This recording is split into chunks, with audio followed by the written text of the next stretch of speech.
March 17th, 1943. Mid-Atlantic, 0300 hours. Lieutenant Commander Robert Watkins stands on the bridge wing of USS Benson, a Fletcher-class destroyer, his hands gripping the cold steel railing as spray stings his face.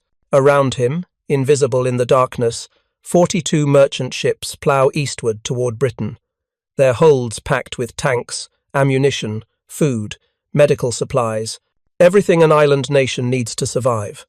Watkins checks his watch. 3 minutes. In 3 minutes, he will turn the ship again. Hard to port this time, 23 degrees off the base course, holding that heading for exactly 7 minutes before the next turn.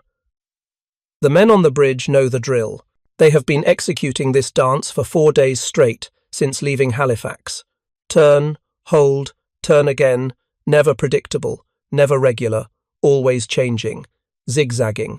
Below decks, sonarman second class Danny Martinez sits hunched over his equipment in the cramped sonar shack, headphones clamped tight, listening to the ocean. He has been on watch for 2 hours, will be here for 2 more, straining to hear the sound that means death, the sound of a U-boat's propellers cutting through the water, the sound of a torpedo running hot and straight toward one of the merchantmen they are sworn to protect. In 4 days of zigzagging, Martinez has logged 17 possible contacts. 14 turned out to be nothing. Water temperature layers bouncing sound, schools of fish, ocean noise. 3 were real. 3 German submarines trying to line up firing solutions on the convoy. All 3 failed to get a shot off. Not because Benson drove them away, not because aircraft spotted them, because every time the U-boats thought they had calculated the convoy's course and speed, Watkins turned the ship again. 7 minutes to port, 11 to starboard, 4 straight ahead, 19 degrees left. Random, unpredictable. Infuriating to a submarine commander trying to solve. The torpedo triangle, that mathematical problem that determines where to aim a weapon that travels at 40 knots toward a target moving at 12 knots, factoring in distance, angle on the bow, and time to impact. Watkins had read the classified report 3 months ago, back in Norfolk. The report said zigzagging reduced the chances of a torpedo hit by approximately 10 to 15%, according to British Admiralty calculations. Only 15%. He had laughed bitterly. 15% did not sound like much when you were responsible for protecting 42 ships, carrying 5,000 men and 60,000 tons of war material. If you're enjoying this deep dive into the story, hit the subscribe button and let us know in the comments from where in the world you are watching from today. But Watkins knew something the report did not quantify. That 15% meant that out of 42 ships, maybe 6 or 7 would survive that otherwise would have been torpedoed. 6 or 7 ships full of living, breathing men who would get to see Britain instead of drowning in the freezing Atlantic. That was why he stood here at 0300, salt-crusted and exhausted, about to give the order to turn yet again. 3 minutes. But to understand why Robert Watkins believed in zigzagging with an almost religious fervour, to understand why thousands of destroyer and escort captains executed these seemingly random turns across hundreds of thousands of square miles of ocean, you have to understand the weapon they feared. You have to understand the German torpedo, and the men who calculated how to use it. The German G7, a torpedo, the standard weapon of the Kriegsmarine U-boat fleet, was a precision instrument, 23 feet long, weighing 3,500 pounds, carrying 617 pounds of hexanite explosive in its warhead. Once launched, it ran at either 30 knots or 40 knots, depending on the setting. Maximum range at 30 knots was approximately 8 miles, at 40 knots, about 3.5 miles. These numbers mattered enormously. They defined the tactical geometry of submarine warfare, but the torpedo itself was only half the equation. The other half was the Torpedo Vorhaltrechner, the Torpedo Data Calculator, the TVH-Ray S3, to use its official designation. This electromechanical computer, housed in a steel case roughly 4 feet by 18 inches, was installed in the conning towers of every German Type 7 and Type 9 U-boat beginning in 1941. It was a marvel of analog computing, using mechanical gears, dials, and integrators to solve differential equations in real time. The calculator required 5 inputs: target bearing, measured through the U-boat's periscope or surface attack scope; target range, estimated by eye, calculated using stadimeter measurements, or determined by comparing the known length of a ship type to the angle it subtended in the periscope graticule; target angle on bow, the angle between the target's direction of travel and the line from submarine to target; target speed, estimated visually or calculated by tracking bearing changes over time; and U-boat's own course and speed. With these 5 inputs, the Vorhaltrechner calculated the gyro angle. This was the angle at which to set the torpedo's internal gyroscope, so that after leaving the tube, the torpedo would turn onto the correct intercept course. In theory, a competent U-boat crew could develop a firing solution in as little as 5 minutes if conditions were good. Clear visibility, stable target course and speed, accurate range estimate. In practice, under combat conditions with a destroyer hunting you and depth charges exploding nearby, it took longer. But the system worked. By 1943, German U-boats had sent more than 1,000 Allied merchant ships to the bottom of the Atlantic. The mathematics were sound, the weapons were reliable, the men were trained, but there was a critical assumption built into every calculation, the assumption that underpinned every line of code in the Vorhaltrechner, every number entered into the firing solution. The target would continue on its current course at its current speed long enough for the torpedo to reach it. If a ship travelling at 12 knots on a heading of 270 degrees maintained that course and speed, and your torpedo ran at 40 knots, and the range was 2,000 yards, the mathematics were straightforward. Aim 17 degrees ahead of the target's bow. Set the gyro angle, fire, wait 90 seconds. Listen for the explosion that meant you had just killed 50 men and sent 20,000 tons of steel and cargo to the ocean floor. But what if the target did not maintain course and speed? What if, 30 seconds after you fired, the target's captain ordered a turn to port? 20 degrees, 25, 30. Suddenly your carefully calculated firing solution was wrong. The torpedo would pass harmlessly astern or ahead, wasting 3,000 pounds of precision machinery and explosive. And you would have revealed your position, bringing every escort destroyer in the convoy down on your head with active sonar and depth charges. This was the nightmare that kept German submarine commanders awake during their few hours of rest between patrols. They called it zigzag problem. The zigzag problem. Kapitänleutnant Ernst Weber, commander of U-537, learned about the zigzag problem the hard way on the night of November 7th, 1942. His boat was positioned 30 miles ahead of convoy SC-107, running westbound from Britain to Halifax. Weber had good intelligence. Radio intercepts had given him the convoy's approximate position and base course. His hydrophone operator had picked up the distant thrum of massed propellers hours ago. Weber had manoeuvred U-537 onto the convoy's predicted track and submerged to periscope depth, waiting. At 22:15 hours, he saw them. 43 ships in 9 columns, silhouetted against the last light of dusk. Destroyers circled the flanks, their bows throwing white water. Weber's attack periscope was excellent, a Zeiss instrument with range-finding graticules and bearing markings. He selected his target, a large tanker in the 5th column, fully loaded by the way she sat low in the water, 10,000 tons at least. Through his periscope, Weber measured the target's length, 140 meters, showing angle on bow approximately 90 degrees. Range, he estimated at 1,200 meters. Speed, calculated from previous bearing changes, 11 knots. Course, 090 degrees. He fed the numbers to his calculator operator, Obersteuermann Friedrich Kohl. Kohl spun the dials on the Vorhaltrechner, matching target bearing, entering range, speed, angle on bow. The calculator whirred, its mechanical gears meshing. After 2 minutes, Kohl called out the solution. Gyro angle, 5 degrees right. Torpedo speed setting, 40 knots. Estimated time to impact, 68 seconds. Weber double-checked the numbers in his head. They felt right. He had fired 43 torpedoes in his career, scored 19 hits. The mathematics had become instinctive. Fire 1. The U-boat shuddered slightly as compressed air expelled the torpedo from the forward tube.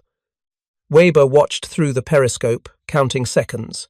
The tanker ploughed on, steady on course 090, speed 11 knots, exactly as calculated. 50 seconds, 60 seconds, 65. Now, Weber waited for the flash, the geyser of water, the fireball. Nothing. 68 seconds passed. 70, 80. Nothing. Then Weber understood. The tanker had turned. He had not seen it in the dim light, but she had altered course maybe 30 seconds after he fired. Not a large change, maybe 15 or 20 degrees, but enough. His torpedo had passed 50 meters, astern, harmless, wasted. U-537's position was now compromised. The destroyers would have heard the torpedo running. They were already turning toward him, their sonars pinging. Weber called for crash dive. U-537 dropped to 200 meters. Above them, the first depth charges began exploding, far enough away to be survivable but close enough to shake every rivet in the hull. Weber sat in the command seat, furious with himself. He had executed the attack perfectly. His calculations were correct. The torpedo had functioned properly, but the target had zigzagged, and now he was running for his life instead of celebrating a kill. That pattern repeated itself thousands of times across the Atlantic between 1940 to 1945. German submariners grew to hate zigzagging with a passion that bordered on obsession. In post-war interviews, former U-boat commanders consistently cited evasive steering as one of the most effective Allied convoy defense tactics. More than aircraft in some cases, more than radar, because while you could dive to avoid aircraft, and you could listen for radar and surface only when safe, there was no defense against a target that simply refused to cooperate with your firing solution. The mathematics were unforgiving. A U-boat's Vorhaltrechner required continuous, stable inputs. If target course changed, you had to recalculate. If target speed changed, recalculate. Every calculation took time, 5 to 10 minutes if done carefully. And every minute you spent at periscope depth, stationary, running your periscope up and down to take bearings, was a minute the convoy escorts could detect you. The sonar technology of 1943 could not reliably detect a submarine at periscope depth beyond about 1,500 yards, but it could detect the periscope wake if you were careless, and it could certainly hear your propellers if you were maneuvering. So, the submarine commander faced an impossible choice. Spend enough time developing an accurate firing solution, which meant extended exposure at periscope depth and risked detection, or rush the solution, fire on incomplete data, and likely miss when the target zigzagged. German doctrine tried to split the difference. Take multiple periscope observations, ideally at least 3, spaced over 5 to 7 minutes. Use that data to establish target course and speed. Then fire a spread of torpedoes, usually 2 to 4 weapons, aimed to cover the probable target position, even if it zigged one way or zagged the other. But this consumed torpedoes rapidly. A Type WWII U-boat carried 14 torpedoes. A Type IX carried 22. Fire a 4-torpedo spread at a single target, and you had only 3 more attacks before you had to return to base, a voyage that might take 2 weeks each way. And if the convoy was zigzagging aggressively, your hit rate would be abysmal. German naval records analysed after the war showed that against properly zigzagging convoys, U-boat hit rates dropped from approximately 30% in open ocean attacks to somewhere between 15 and 20%. Some commanders reported hit rates as low as 10% when facing convoys executing what the Germans called wild zigzag, wild zigzags, with highly irregular timing and angle changes. The statistics validated the tactic. By early 1943, the German Navy's own operational analysis section reported that convoys employing random zigzag patterns required, on average, 40% more torpedoes per ship sunk than convoys steaming in straight lines. This was not because the torpedoes failed.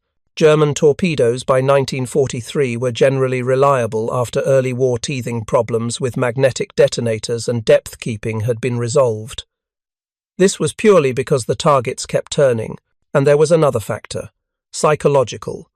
When a U-boat commander had spent days reaching patrol station, burning fuel and food, risking detection every moment, and then finally achieved a perfect setup, target at optimal range, angle on bow 90 degrees, clear shot, calm seas, good visibility, only to have the target randomly turn 30 seconds before torpedo impact, in ruining everything, the frustration was overwhelming.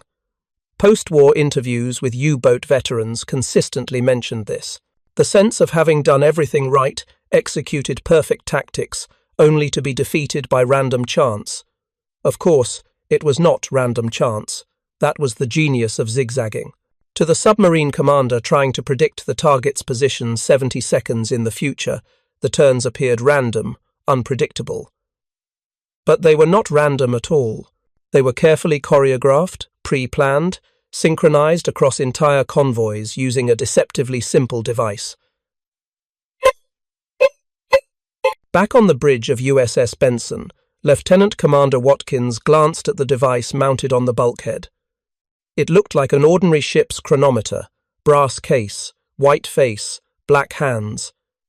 But, around its perimeter, were movable metal pieces, small flags that could be positioned at any point on the dial. These flags represented the timing of course changes. When the clock's hand reached a flag, a mechanical chime sounded. That was the signal. Turn now.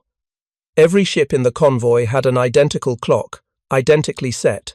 Every captain had an identical diagram showing the zigzag pattern, listing the exact heading and duration of each leg. The system was brilliant in its simplicity. Before departure, the convoy commodore issued the zigzag plan. It might be Plan Delta, 16 course changes over 2 hours, then repeat, or Plan Echo, 12 changes over 90 minutes, or any of dozens of patterns developed by Allied anti-submarine warfare analysts. Each pattern was designated by a letter or number. Each was classified secret. The convoy commodore would signal the pattern by flag hoist or radio, and every ship would set its zigzag clock accordingly. From that moment, the entire convoy turned in unison, as if controlled by a single mind. Merchant ships travelling at 8 knots, destroyers sprinting at 28 knots screening the flanks, escort carriers in the centre, all executing the same turns at the same moments. The discipline required was extraordinary. Merchant marine captains, civilian sailors, accustomed to independent operation, had to suppress every instinct and follow the pattern exactly. Turn too early, and you risked collision with the ship ahead. Turn too late, and you fell out of position, became a straggler, an easy target for any U-boat that spotted you. The convoy had to function as a unit, 40, 50, sometimes over 100 ships, maintaining formation while constantly turning. At night, it was even harder. No lights, radio silence, navigation by compass and careful station keeping on the dim shapes of neighbouring ships, and every 7 minutes, or 11 minutes, or 4 minutes, depending on the pattern, turn. In heavy weather, with ships rolling 30 degrees, spray obscuring everything, the feat of maintaining convoy formation while zigzagging bordered on the miraculous. Yet they did it. Thousands of convoys, millions of nautical miles, from 1940 through 1945. They zigzagged because the mathematics said it worked. They zigzagged because the casualty statistics proved it worked. They zigzagged because men like Lieutenant Commander Robert Watkins stood on the bridge in the middle of the night and gave the order to turn, again and again, believing that somewhere out there in the darkness, a German submarine commander was cursing as his carefully calculated firing solution fell apart when the targets refused to cooperate. The clock chimed. 0303 minutes. Watkins turned to his officer of the deck. Come left to 185. Steady on 185 for 7 minutes, then we turn again. The helmsman acknowledged. Benson heeled slightly as her rudder bit, 2,300 tons of destroyer coming around to the new heading. Through the darkness, invisible to Watkins but following the same pattern, the convoy turned with her. 42 ships, 5,000 men, executing a dance that might save their lives. The origins of zigzagging as an anti-submarine tactic reach back to the First World War, but the systematic, scientifically analysed version that saved thousands of lives in World War II was born in a most unlikely place, not in a naval war college, not in the Admiralty's operations rooms, but on the polished linoleum floor of a converted gentleman's club in Liverpool, England. The Western Approaches Tactical Unit, known by its acronym WWII, was established in January 1942 in a desperate attempt to understand why U-boats were winning the Battle of the Atlantic. Britain was hemorrhaging merchant ships. In the first 6 months of 1942 alone, German submarines sank over 3 million tons of Allied shipping. At that rate, Britain would be starved into surrender before American industrial production could replace the losses. Captain Gilbert Roberts, a retired Royal Navy officer recalled to service, was given a seemingly impossible task: figure out how to defeat the U-boat wolf packs. His weapon was not steel or explosives. It was war games. Roberts recruited a staff of 20 women's Royal Naval Service officers, Wrens, many of them barely out of their teens, with no naval experience whatsoever. He taught them the mathematics of submarine warfare: torpedo speeds, ship speeds, turning radii, sonar detection ranges, depth charge blast patterns, and he set them loose on a giant floor map of the Atlantic. The war games were elaborate. Wrens played the roles of convoy escorts, moving small ship models across the floor according to tactical doctrine. Other Wrens played U-boats, trying to penetrate the escort screen and achieve firing positions. Every game was timed precisely, every movement recorded, every decision analysed. The games ran for hours, sometimes days, simulating entire convoy crossings, and slowly patterns emerged. One pattern stood out above all others. When convoys executed regular, predictable zigzags, turning every 10 minutes at the same angle, U-boats adapted quickly. After observing just 2 or 3 turns, the submarine could predict the pattern and position itself ahead of the next leg. But when the timing and angles varied unpredictably, when turns came at 3 minutes or 12 minutes or 19 minutes with no discernible pattern, when the angle might be 15 degrees one time and 35 the next, the U-boats struggled. Their firing solutions kept breaking down. In one famous wargame session, Admiral Max Horton, Commander-in-Chief of Western Approaches, personally played the role of a U-boat commander. He was one of Britain's most experienced submariners, a veteran of World War I undersea combat.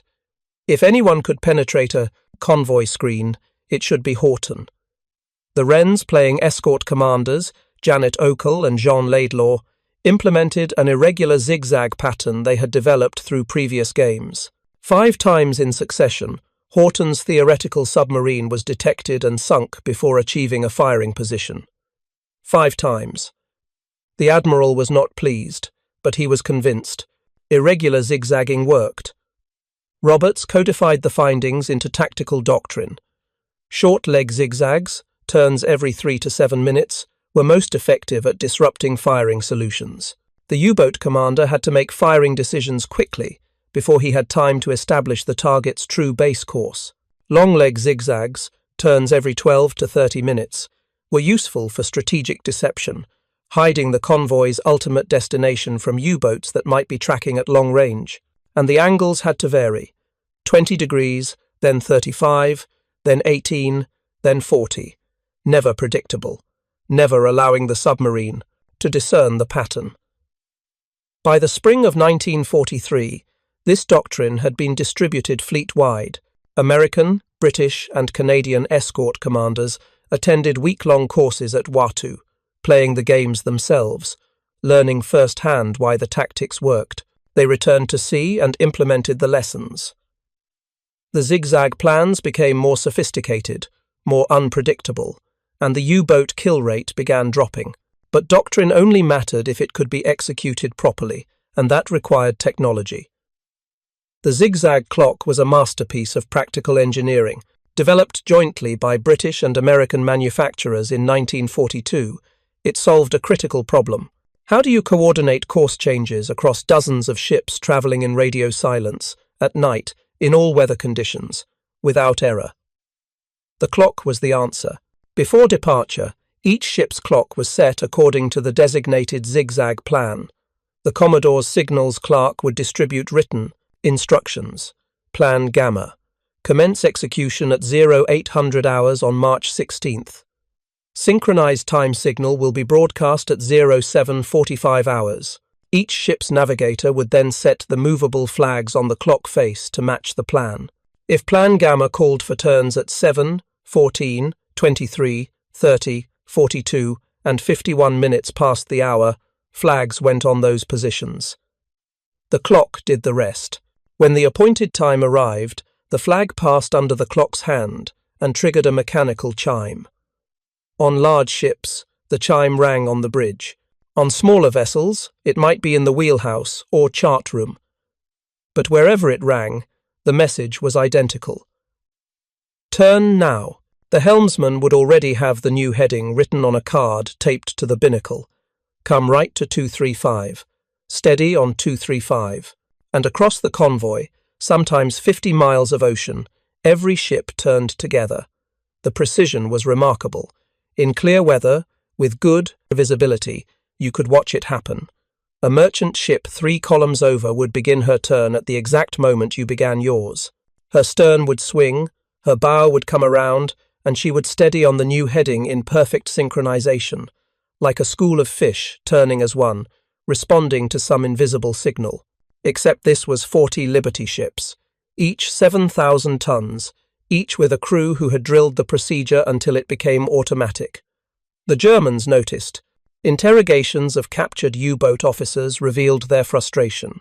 One Captain Lieutenant, whose name was redacted from the Allied intelligence report but whose testimony survived, described attempting to attack a convoy in March 1944. "I observed the convoy for 40 minutes, he said. "I logged 12 course changes in that time. The changes appeared random. Sometimes 3 minutes between turns, sometimes 8 minutes. The angles varied from 10 degrees to perhaps 40 degrees. I could not establish a pattern.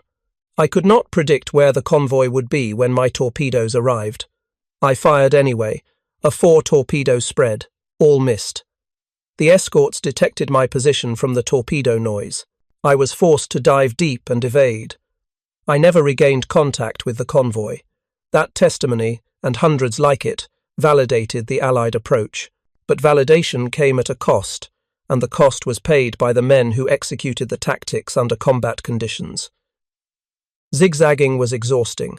Destroyer captains and watch officers spent days on end with minimal sleep, constantly vigilant, constantly turning. The physical demands were severe. In heavy North Atlantic weather, ships rolled and pitched violently during turns. Men were thrown against bulkheads. Equipment broke loose. In extreme cases, ships took water over the bow during poorly timed turns into oncoming seas, and there was always the risk of collision. In tight convoy formation, ships travelled as close as 500 yards apart, sometimes less. Merchant vessels were not agile. A loaded tanker displaced 20,000 tons and required nearly a mile to complete a turn at standard speed. If one captain mistimed his turn, if one helmsman misunderstood the order, if one ship's clock malfunctioned and rang the chime 30 seconds late, 2 vessels might find themselves on a collision course with no time to maneuver clear. It happened. On October 2nd, 1942, the cruiser HMS Curacoa was executing zigzag pattern number 8 while escorting the troopship Queen Mary. Both vessels had the same zigzag plan. Both had synchronized clocks. Both captains were experienced. But at 1414 hours, through a combination of miscalculation and unfortunate timing, the Queen Mary, travelling at 28 knots and displacing over 80,000 tons, struck Curacoa amidships. The cruiser was cut in half. She sank in less than 5 minutes. Of her crew of 439 men, 338 drowned. The Queen Mary, too large and moving too fast to stop, continued on course. Her passengers, thousands of American troops bound for Britain, never knew what had happened. Only after the war did the full story emerge. That tragedy highlighted the razor's edge that convoy commanders walked. Zigzagging reduced torpedo risk, but increased collision risk. The question was whether the reduction in one outweighed the increase in the other. Allied operational analysts spent months parsing the data, comparing casualty rates for zigzagging convoys versus straight-line convoys, factoring in weather, U-boat density, escort strength, and a dozen other variables. The conclusion, delivered in a top-secret Admiralty report in late 1944, was sobering. Zigzagging, when properly executed, reduced the probability of successful torpedo attack by approximately 15%. Not 90%, not 50%, 15%, but that 15% applied across thousands of convoys and hundreds of thousands of ship crossings, translated to hundreds of vessels saved, thousands of lives, millions of tons of cargo delivered instead of sunk. The mathematics were clear. 15% mattered enormously. If you find this story engaging, please take a moment to subscribe and enable notifications. It helps us continue producing in-depth content like this. Lieutenant Commander Robert Watkins understood this in his bones. He had read the reports, studied the statistics, attended the tactical school in Norfolk, where an instructor had walked him through wargame scenarios nearly identical to those developed by WWII. But for Watkins, the knowledge was not academic, it was visceral. He had been on convoy duty since July 1942. He had watched ships burn. He had pulled survivors from the oil-slicked water, men whose skin sloughed off in his hands because the fuel oil was so hot it had cooked them. He had listened to the underwater groans and pops as torpedoed vessels broke apart and sank, carrying their crews to the bottom. And he had seen zigzagging work. On his third convoy, SC-109 eastbound from Halifax in November 1942, Benson had been assigned to the port quarter screen position. The convoy comprised 47 merchant ships and 8 escorts. Intelligence had warned that a wolf pack, 12 U-boats, was forming ahead of their track. The convoy commodore ordered Plan Hotel, an aggressive short-leg zigzag with turns every 4 to 8 minutes at angles up to 40 degrees. For 3 days, the convoy zigzagged across 600 miles of ocean. Sonar operators logged 63 submarine contacts over those 3 days. Some were false. Many were real. The U-boats were there, trying desperately to penetrate the screen, trying to achieve firing positions. On the afternoon of November 9th, Benson's sonar painted a solid contact at 1,800 yards, bearing 350, close enough to attack. Watkins turned the ship toward the contact and increased speed to flank. His sonar operator reported hearing torpedo noises, 2 weapons running, bearing 170, speed estimated 40 knots. They were aimed at the convoy, not at Benson. Watkins watched the tracks on the surface, 2 parallel wakes of bubbles and disturbed water, knifing toward the merchantman. And then the convoy turned. The zigzag clock chimed, and 47 ships came left together, 25 degrees. The torpedoes ran through empty water where the convoy should have been and continued until their fuel expired, harmless. Benson prosecuted the submarine with depth charges, forcing it deep, driving it away. That night, only 1 ship was hit, a straggler that had fallen behind due to engine problems and was not executing the zigzag pattern. The submarine that fired that torpedo was sunk 30 minutes later by a Canadian corvette. By the spring of 1943, the pattern was undeniable. Properly escorted, properly organized convoys that executed aggressive zigzag plans were surviving at dramatically higher rates than convoys that did not. In May 1943, the month that would later be known as Black May in the German U-boat service, Allied escorts and aircraft sank 43 U-boats while losing only 58 merchant ships. For the first time in the war, more U-boats were sunk than merchant vessels. Admiral Karl Dönitz, commander of the U-boat fleet, made the painful decision to withdraw his submarines from the North Atlantic convoy routes. The Allies had won. Zigzagging was not the only factor. Improved radar and sonar, better depth charges, escort carriers providing air cover, breaking the German Enigma code, and reading U-boat radio traffic all played crucial roles. But every U-boat commander who survived the war and gave testimony cited zigzagging as a major tactical challenge. The simple act of turning, unpredictably and frequently, had denied them the stable firing solutions they needed. It had turned submarine warfare from a science into a gamble, and in warfare, commanders hate gambling. The technology spread. By late 1943, American shipyards had manufactured over 5,000 zigzag clocks. Every Liberty ship, every Victory ship, every tanker and freighter that put to sea received one. The plans themselves evolved. Analysts developed specialized patterns for different scenarios. Fast convoys, traveling at 14 knots or better, used different plans than slow convoys at 8 knots. Convoys in known U-boat concentration areas used the most aggressive short-leg patterns, accepting the increased fuel consumption and extended travel time in exchange for maximum protection. Convoys in relatively safe waters might use long-leg strategic zigzags, saving fuel while still denying the enemy predictable tracking. The Japanese in the Pacific never adopted systematic zigzagging with the same rigor as the Allies. Japanese convoy doctrine emphasized speed and aggressive escort tactics, but individual ship maneuvering was less coordinated. American submarines exploited this. Captains like Richard O'Kane of USS Tang and Eugene Fluckey of USS Barb achieved extraordinary hit rates against Japanese convoys, in part because the targets did not execute effective evasive maneuvers. Post-war analysis suggested that if Japanese convoys had adopted Allied-style zigzag procedures, American submarine effectiveness might have been reduced by 20 to 30%. The difference between doctrine matters more than technology. After the war ended, the zigzag clocks were mostly scrapped or stored in warehouses. A few found their way into maritime museums, curiosities from a desperate time when the outcome of the war depended on merchant ships crossing the Atlantic with food and fuel and ammunition. The tactical doctrine was classified for decades, then quietly declassified as missile-based warfare made the whole question of torpedo fire control obsolete. Modern submarines do not need to solve geometric firing problems. Their weapons are guided, they track targets actively, they adjust course mid-flight. Zigzagging offers no defense against them.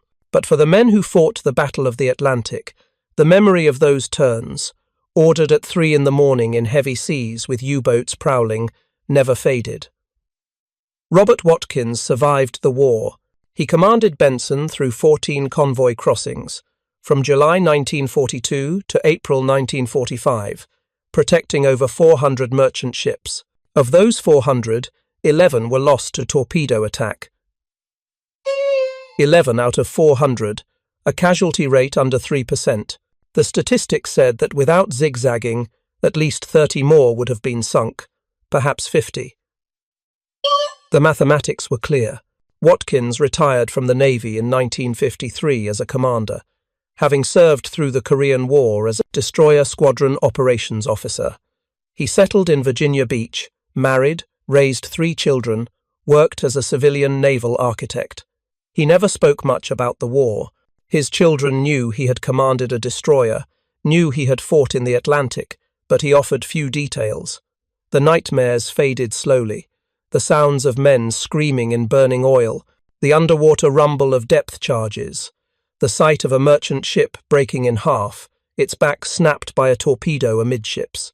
In 1983, 40 years after his convoy duty, Watkins attended a destroyer reunion in Charleston. Over drinks in the hotel bar, an old shipmate asked him what he remembered most about the Atlantic convoys. Watkins thought for a long time. Then he said, "The turns. Every 7 minutes, or 5 minutes, or 12 minutes, in the middle of the night, exhausted, freezing, scared. We turned, and the ships followed us. 40, 50 ships, turning together like they were all connected by invisible wires. That was what kept them alive. That was what brought them home." The shipmate asked if he thought it had made a difference. Watkins looked at him like the question was absurd. "I know it made a difference," he said. "I have the numbers. I read the reports. 15% reduction in successful attacks. 15% does not sound like much until you multiply it by 400 ships.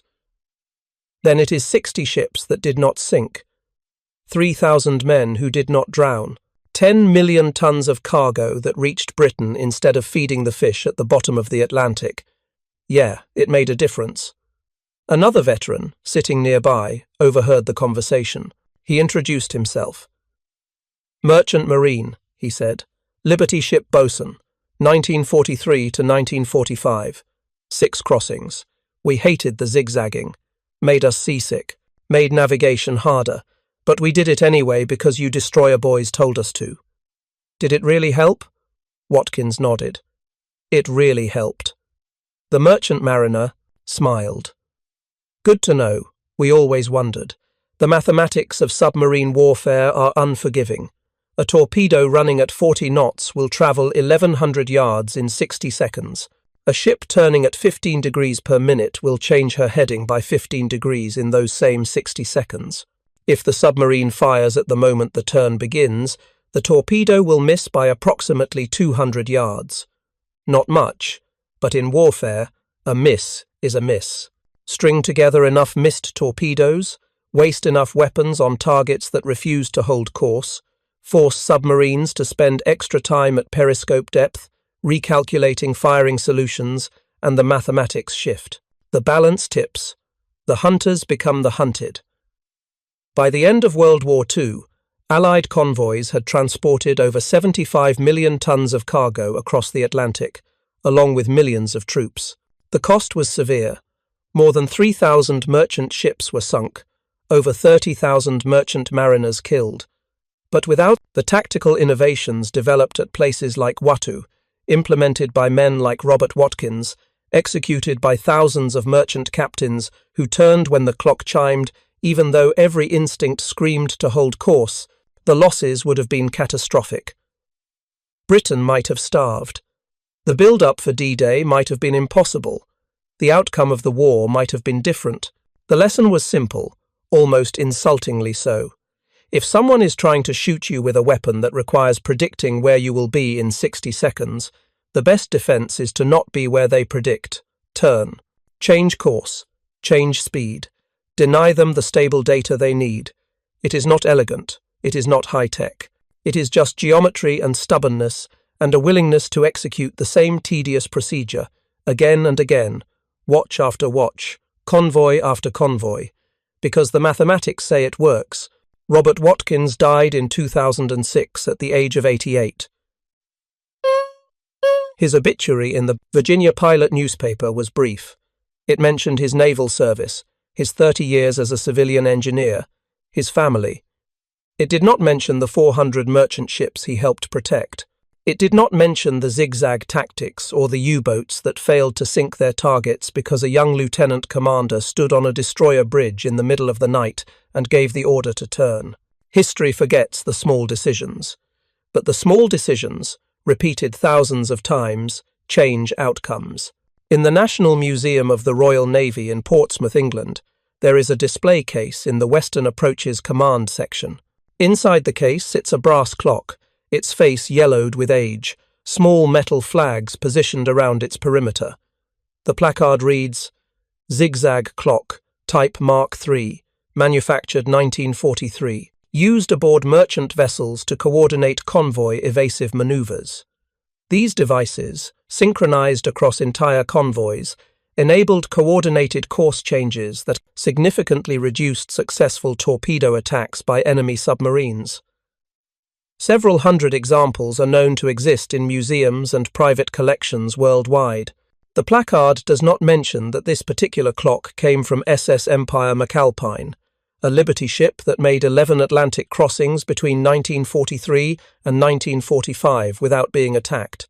It does not mention the captain who set the flags before each voyage, or the helmsman who turned when the chime sounded, or the crew who trusted that the procedure would keep them alive. It is just a clock, but it represents something larger, a systematic approach to survival, a belief that mathematics and discipline could overcome fear and chaos, a recognition that in war, small advantages compound into survival. The U-boats are gone now, rusting on the ocean floor or cut up for scrap decades ago.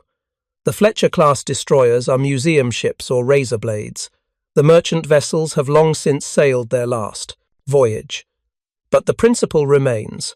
When someone is trying to predict your future position to kill you, the best defense is unpredictability. Not speed, not armor, not stealth, just the simple refusal to be where the enemy calculates you should be. 15% reduction in successful attacks. It does not sound like much, but in the mathematics of warfare, where margins are thin and outcomes are measured in lives, 15% is everything. It is the difference between a convoy arriving intact and a convoy shattered, between survival and death, between victory and defeat.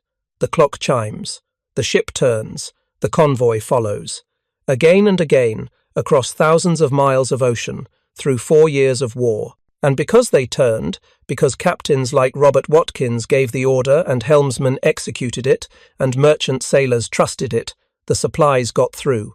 The troops landed. The war was won. Not by any single brilliant tactic, but by the accumulation of small advantages. 15% here, 10% there. Geometry and persistence, and the willingness to turn when the mathematics said turning saved lives. Thank you for watching. For more detailed historical breakdowns, check out the other videos on your screen now and don't forget to subscribe.